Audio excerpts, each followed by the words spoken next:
वहीं अगस्त में यूक्रेन जाएंगे वजीर आजम नरेंद्र मोदी। बाहमी ताल्लुकात को मजबूत करने पर चर्चा होगी। कई समझौतों पर दस्तखत होने की उम्मीद है। बाहमी ताल्लुकात को मजबूत करने पर जोर रहेगा। दिफा, तकनीक समेत तालीम के शोबे में किए जा सकते हैं इस दौरान कई करार। तो अहम खबर इस वक्त आपको बता दें कि अगस्त में यूक्रेन जाएंगे वजीर आजम नरेंद्र मोदी। तो यूक्रेन के दौरे पर अगस्त में जाने वाले हैं पीएम मोदी। बाहमी ताल्लुकात को मजबूत करने पर इस दौरान वो चर्चा करेंगे। कई समझौतों पर दस्तखत भी वो कर सकते हैं इस दौरान, ऐसी उम्मीद जताई जा रही है। बाहमी ताल्लुकात को मजबूत करने पर उनका जोर रहेगा।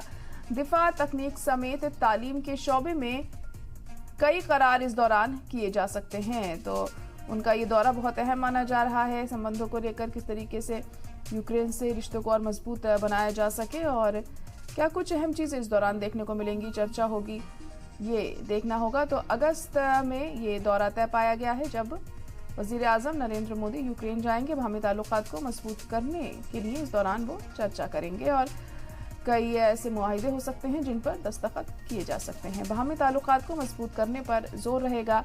दिफा, तकनीक समेत तालीम के शोबे में कई करार किए जा सकते हैं और दोनों मुल्कों के बीच कई समझौते भी इस दौरान हो सकते हैं।